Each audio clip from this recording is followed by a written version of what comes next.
The Matter of Britain is the body of medieval literature and legendary material associated with Great Britain, and sometimes Brittany, and the legendary kings and heroes associated with it, particularly King Arthur. It was one of the three great literary cycles recalled repeatedly in medieval literature, together with the Matter of France, which concerned the legends of Charlemagne, and the Matter of Rome, which included material derived from or inspired by classical mythology. History. The three matters were first described in the 12th century by French poet Jean Bodel, whose epic Chanson de Sens contains the line, "The name distinguishes and relates the matter of Britain from the mythological themes taken from classical antiquity, the matter of Rome, and the tales of the paladins of Charlemagne and the wars with the Moors and Saracens, which constituted the matter of France." Arthur is the chief subject of the matter of Britain, though other lesser-known legendary history of Great Britain and Brittany is also covered, including the stories of Brutus of Britain, King Cole, King Lear, and Gog-Magog.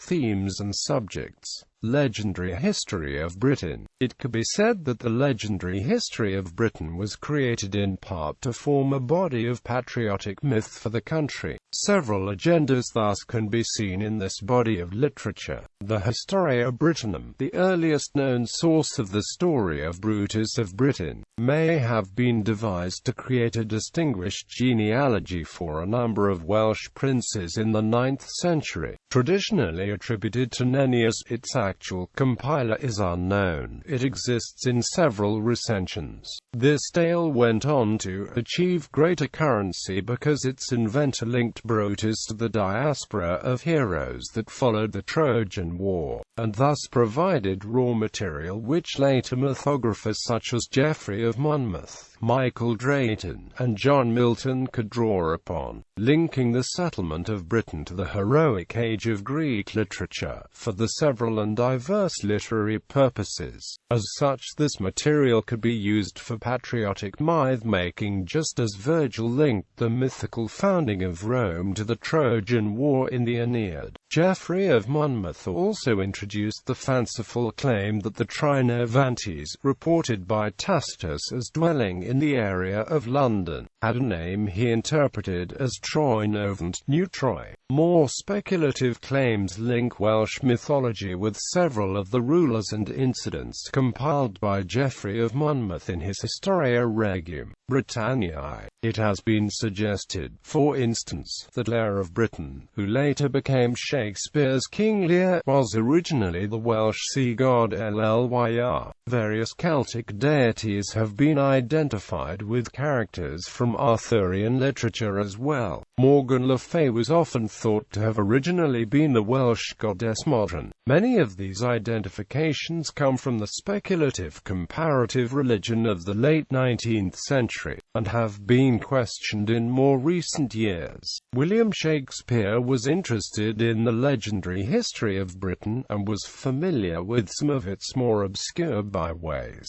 Shakespeare's plays contain several tales relating to these legendary kings, such as King Lear and Cymbeline. It has been suggested that Shakespeare's Welsh schoolmaster Thomas Jenkins introduced him to this material, and perhaps directed him to read Geoffrey of Monmouth. These tales also figure in Raphael Holoshed's The Chronicles of England, Scotland, and Ireland, which also appears in Shakespeare's sources for Macbeth. Other early authors also drew from the early Arthurian and pseudo-historical sources of the matter of Britain. The Scots, for instance, formulated a mythical history in the Picts and the Dalriata Royale lines, while they'd eventually become factual lines, unlike those of Geoffrey. Their origins are vague and often incorporate both aspects of mythical British history and mythical Irish history. The story of Gabron especially incorporates elements of both those histories.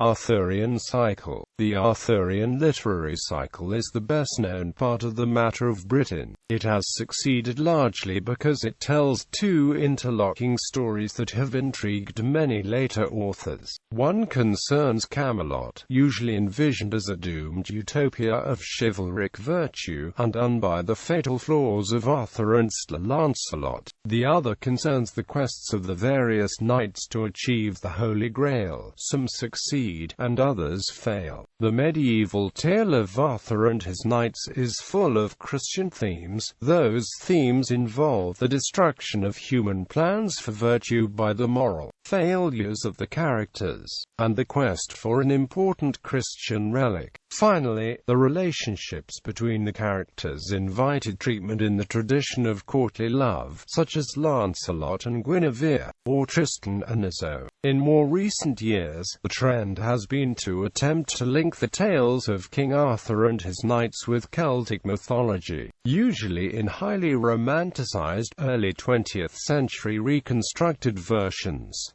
The work of Jesse L. Weston, in particular From Ritual to Romance, traced Arthurian imagery through Christianity to roots in early nature worship and vegetation rites, though this interpretation is no longer fashionable. Additionally, it is possible to read the Arthurian literature in general, and that concerned with the Grail tradition in particular, as an allegory of human development and spiritual growth. Characters and subjects. Legendary kings and founders. Arthur and his entourage. Knights of the Round Table. Other important figures. Noteworthy authors.